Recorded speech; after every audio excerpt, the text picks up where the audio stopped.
How's the royal family? I pray that everyone is doing well. Well, my royal family, it's been a long time. Ex-Sheriff David Clarke. Oh, I've been checking on you. Now, I know you done got that divorce, and you was real quiet about that. And I know your ass being sued. But I knew you was gonna surface. I knew you was gonna surface. 'Cause your daddy is making a damn fool of himself. Now, my royal family, we know Trump think that with a stroke of a pen that he can just change the Constitution. Trump is funny. But we're gonna get back to his son here, because it's been a long time since we visit David Clarke. So anyway, my royal family, let's go over here real quick and see the silly shit that Trump is saying.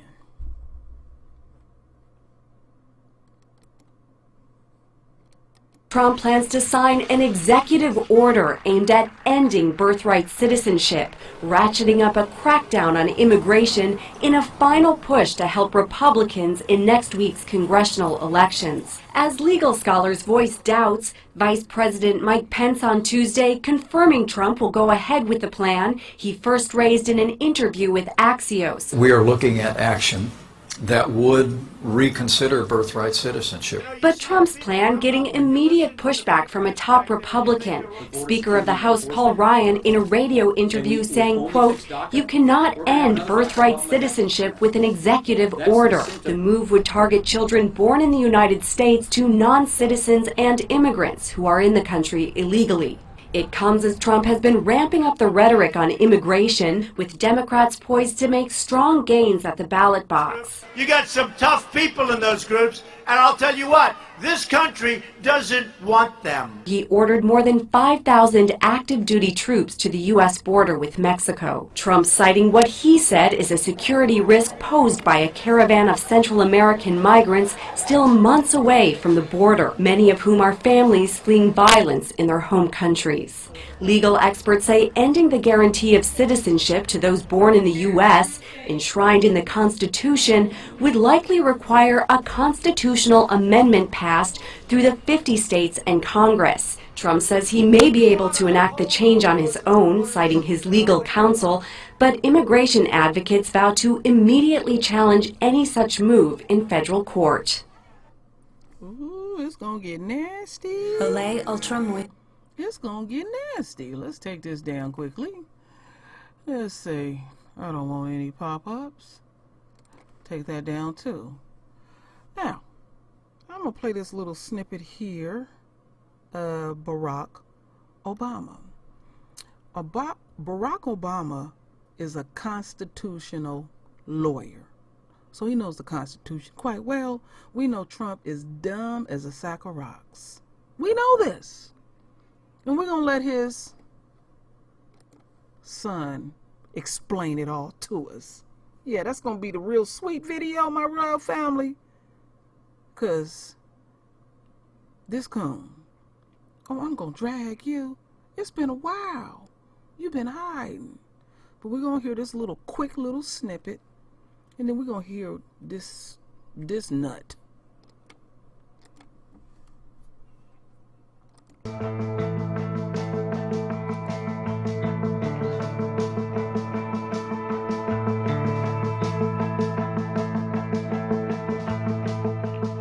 Now, how ridiculous. We're the only country in the world where a person comes in, has a baby, and the baby is essentially a citizen of the United States for 85 years with all of those benefits. It's ridiculous.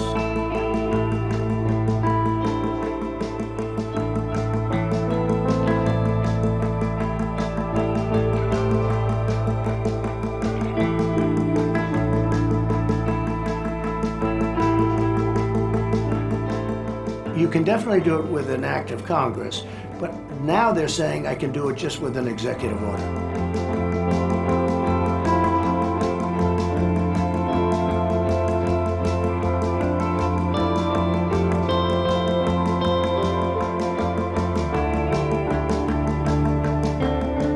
know, the anchor baby thing. Anchor baby. The anchor baby. Oh, I shouldn't say anchor baby. Anchor baby.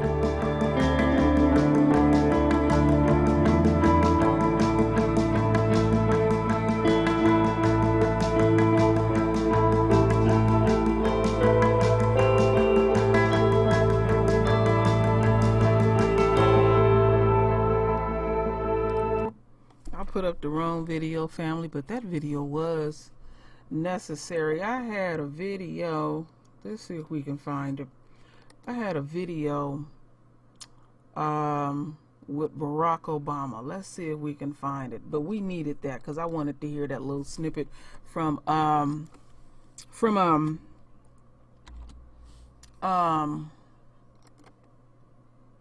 HBO, that silliness. Let's see here. How did I have that? Oh, I know how I put it. There it is. Right there. There it is. I found it. I found it.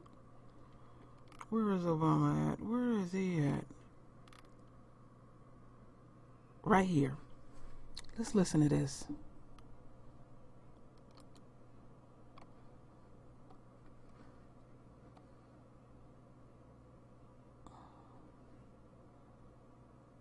Okay, come on, kick in. Just my luck. Let's see what's gonna happen, because this is real crucial. Oh my goodness, okay. We don't have to listen to this commercial. Forgive me, my royal family. A little slip up here.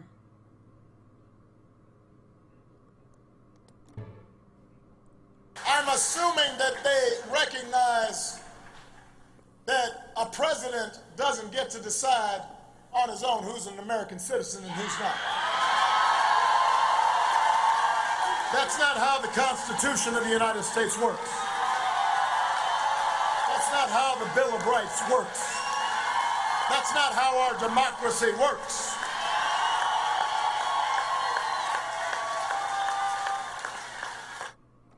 All right, so Obama spoke. I just wanted to put that there because the foolishness, you know, this midterm,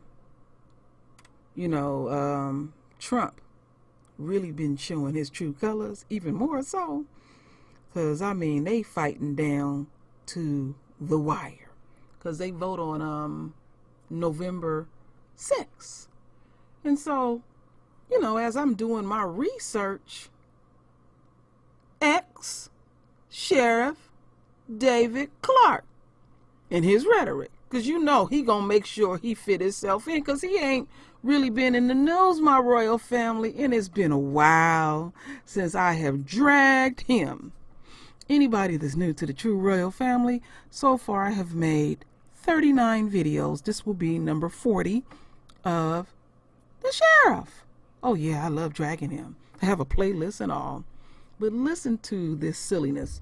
I really want people to listen to this silliness. Now, you know, I'll use a little bit of satire sometimes, my royal family. But on a serious note, you're talking about the Constitution. And I'm not going to get my feelings about all the other birthright stuff. I'm just showing how they talk to the American people. Like, we don't know how to look up stuff. We don't know how to comprehend, you know, study and all of that. Watch this come. Welcome in our first guest, retired Milwaukee County Sheriff David Clarke. David, thank you so much for being with us today. My pleasure. So this whole birthright argument, you know, the president says that, you know, that this is really a problem, that he's going to absolutely do something about it. We know that if he does try, of course, you know, there will be court proceedings. It'll end up, without a doubt, in the Supreme Court. What's your ultimate prediction on how this thing plays itself out? The president is right on this. He's going to prevail at the Supreme Court level. This concept of universal birthright citizenship is a misinterpretation of the 14th Amendment. I happen to have my pocket constitution here, and here's what the court will really zero in on. It says, all persons born or naturalized in the United States and subject to the jurisdiction thereof. That's the key phrase. What that means, and I want to get this right, subject to the jurisdiction thereof, meaning owes an allegiance to the United States and not some foreign power. People who are in the country illegally do not owe an allegiance to the United States. They owe an allegiance to a foreign power. That's what the courts will have to decide. But anybody out there saying, including Paul Ryan, he is flat out wrong. The Congress and the Supreme Court, neither of them have ever addressed the issue of birthright citizenship for illegal alien children. It has never been addressed. It will now. Kudos to the President of the United States, because this concept of birthright, universal birthright citizenship leads to chain migration, and he's going to put an end to that too. Well, and in fact, there is case law of this being challenged before, and it was American Indians, in fact, that wanted their children to fall in underneath that clause, and the courts actually rejected that. So certainly we know that the intention of the writer, as there's a lot of, the Library of Congress holds his thoughts and his writings on what he meant when he wrote the 14th Amendment, and he himself said that he didn't intend for it to apply to, for example, the children of ambassadors who are living on American soil, for foreign people, and he actually used the word foreign in that. And so, you wonder what the court will actually consider when they're looking at all of this. I heard Andy McCarthy, the former federal prosecutor, talking about this, and I think a lot of us agree that the founders had no concept of what the immigration system would look like in 2018, and perhaps it does need to be addressed, and I think the president's right raising this concern, but how it's presented and how it actually gets to the Supreme Court might make a big difference on how the justices actually rule. If this is something that comes from an executive order, McCarthy says it would be more difficult, even with the conservative justices on the bench, to get them to sign off on that. It would be a lot easier, he thinks, if it does come down to a Supreme Court, if it came in the form of a bill in legislation. And that's, again, why these midterms are so important. You have Lindsey Graham, the senator, offering to sponsor legislation that would address birthright citizenship. But Sheriff Clark, do you think it might be better, and I think President Trump tweeted today that however it comes about, this needs to happen, if he would have maybe partnered with some members of Congress like Lindsey Graham and say, we're going to do this and we're going to push this through, and it's another reason why you should get out and vote in the midterms? Well, here's the problem with the Congress. The Congress has had over 30 years. The Congress had the last 2 years, GOP Congress, to do something about this broken illegal immigration system. And once again, in the first 2 years of the Trump administration, kicked the can down the road. They treat this thing, they approach it, they run from it like it's the plague. So it would have been very difficult for the president ahead of time to try to partner with certain members of Congress. Congress has not shown the will to want to do anything to fix this system. But the three cases that were mentioned, there's the Indian case, there's the Slaughterhouse 5 case, and I think the other one is Wong Kim Ark, dealt with permanent legal status. These people had permanent legal status in the United States, and that was the issue before the court. The parents of illegal aliens or children are not permanently in the United States, are in the States illegally, and so that's what the court's going to have to zero in on. But there's no way, as far as I'm concerned, that a court with a straight face, the Supreme Court, can say the Founding Fathers intended for people illegally in the country to be given birthright citizenship. Yeah, that's kind of a almost ridiculous sounding statement on its face. Anyway, the other big story, Sheriff, that we're following right now is the migrant caravan making its way, of course, to our southern border. And there's more than one, as you know. Now, right now, the caravans, this one in particular that's coming closer to the border, formed in Honduras about 2 weeks ago. And it's about 1,000 miles now from the U.S. border, and it's covering about 20 to 30 miles each day, with some members on foot and some riding in trucks and other vehicles, but at a walking pace. Now, the Pentagon says there are more than 5,000 troops that are on their way to the U.S.-Mexico border. Officials say they don't know what the final number would be, and they don't know yet how much it's going to cost. But so far, about 1,000 troops are on the ground in Texas. They will be backing up Customs and Border Patrol. And this comes after the president said the migrant caravan coming to the border is a national emergency. Sheriff Clark, ultimately, how important do you think these troops on the border are going to be in impacting the final outcome of what happens with the caravan? As a force multiplier, they're going to be very important and very integral. Sure, they won't be down there enforcing law and making arrests, but if these numbers show up at the border all at once, and look, this abuse at our southern border has got to stop, but if they show up all at once, and try to storm their way in, it's going to overwhelm the Border Patrol and overwhelm the National Guard, who do have law enforcement authority, and they're going to need force multipliers. So that's what the military is for. Look, this is a political construct. It was a political construct when it left Honduras. If these people were actually looking for asylum, by the principle of asylum, they were supposed to declare asylum or ask for it, request it, in the first country they set foot in after leaving their own. That would have been Guatemala, and they even could have done it in Mexico. The Mexican government has offered them asylum. They're not interested. That's why I said this is a political construct. It was an ambush on the president, but the president is handling this very well. He's in consultation with the leaders of those three countries. He also is in consultation with his advisors, who will propose policy options. You don't tell a president what to do. You give him the information. You give him policy options. You can do A, B, or C, and here's the pluses and minuses of both, and you let the president make the decision because it's his decision alone. That's what's going on. He's doing a masterful job of this. This is stuff that people doubted he'd be able to do as president of the United States, but he's outdoing any of his predecessors who just kicked the can down the road on this issue, and like with North Korea as well, you know, figuring out they leave it for some other president down the road. This president doesn't do this. He's about results. He's about fixing things. He's about getting things done. Sheriff, you know, we just had Sheriff Joe Arpaio here on the show, and he said he sent military into Mexico to help with his border situation in his state of Arizona. He said he doesn't see any reason why the president can't do that. Just send military troops right into Mexico and stop them before they ever get across America, across the border. What are your thoughts on that? People who know what they're doing here. If you come off as a loose cannon, you could screw things up. This president has shown that he is not that, and he's not going to screw this up. But he's made it very clear. He's made it very clear, and what he's trying to do, really, I think, with the birthright, throwing that out there, is he's trying to prod the Congress into acting, for heaven's sakes. Yeah. They will not act in this issue. They're afraid. They're all looking for political leverage out of this, but that's not in the best interest of the United States. So what someone might suggest that the president could do, I'll leave that to them, but I trust this president. I trust the way he's going about it, and the decisions that he makes will be sound, and the decisions that he makes will be in the best interest of the United States, not his political future. Well, I'm not going to defend what President Obama did, and I can't believe this sounds a little crazy, but that's almost the same argument that he used for DACA, that Congress won't do anything, so we have to act as the executive branch. And again, this is not a defense of what President Obama did or an indictment on what President Trump is doing, but it does show that Congress, as you said, Sheriff Clark, doesn't really want or have the political will to address the immigration issue.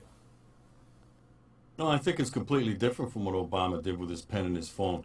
The president knew, President Obama knew he didn't have the authority to grant amnesty to illegal aliens. That's not what this president is doing in terms of birthright citizenship. There is precedent, and he does have constitutional authority, and it's narrowly defined. There's no doubt about that. But he's not undoing the Constitution with this. There's precedent for it. And like I said, the Supreme Court and the Congress have never opined on the birthright citizenship of illegal aliens. So it's time to have that conversation, time to have that discussion. This will end up in the Supreme Court. But again, President Obama, it was ruled, didn't have the authority to grant amnesty to this and set up this DACA program. The president came in and undid it. It was unconstitutional by the courts. And then a court said, no, Mr. President, you have to enforce this unconstitutional act. And that's a violation of the separation of powers, I believe. So, but it's good that this stuff's coming to a head because it needs to, so we have clarification moving forward on what the law is, what the Congress intended, what the founders intended, and then we can go about fixing this broken illegal immigration system. But like I said, they squandered 2 years with control of both chambers of the Congress and a president in the White House who gave them a 4-pillar approach. He made a recommendation. He didn't do it with a pen in his phone and say, I'm going to enact this. He said, here's the start. He gave the 4 pillars, and Congress did nothing with it. Yeah. They don't do anything. Great point. We'll see what happens after the midterms. Sheriff David Clark, thank you so much for joining us today. First and foremost, David Clark, it's more than a notion to change the Constitution. And your daddy wants to be a dictator. And he can't be a dictator.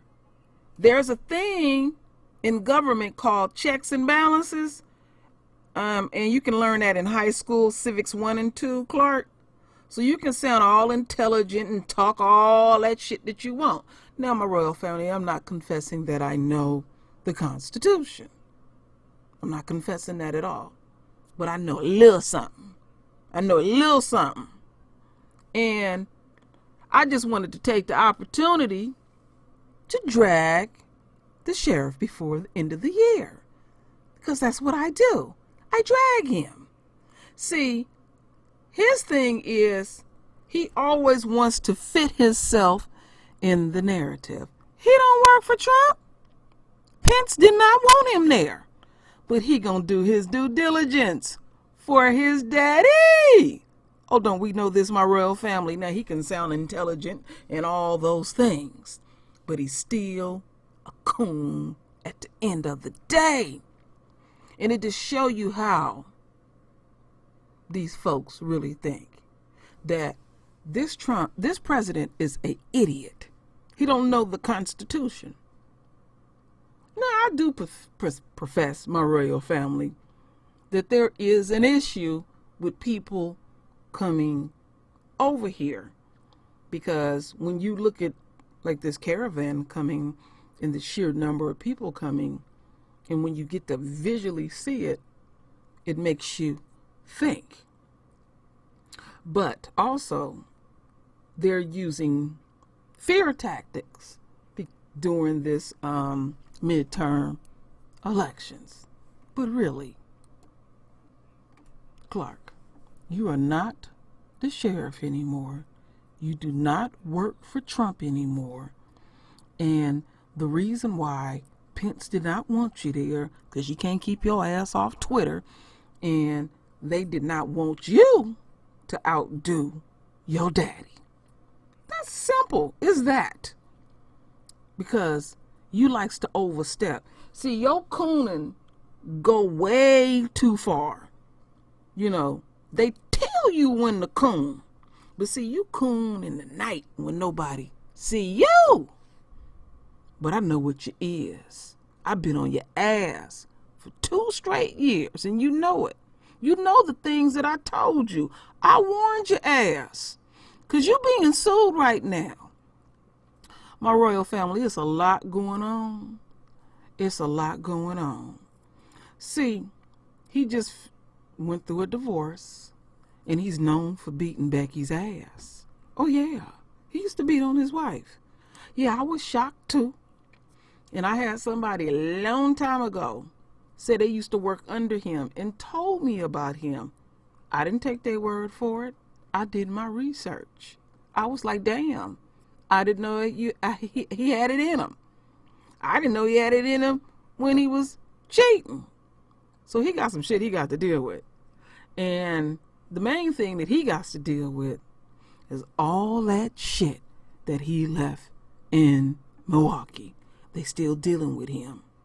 And I'm going to bring it to y'all, but not just yet, because it ain't quite played out. But I ain't lost sight of you. No. So I know you're going to continue doing the deed for your daddy. You know, they don't even have to ask you. But trust and believe, they sick of you. You're on your own. You're on your own. So continue to buck dance like you do. So anyway, my royal family, render your voice with your beautiful divine words. And as always, my royal family, I thank you for your love. I thank you for your support. And with that said, Ashe.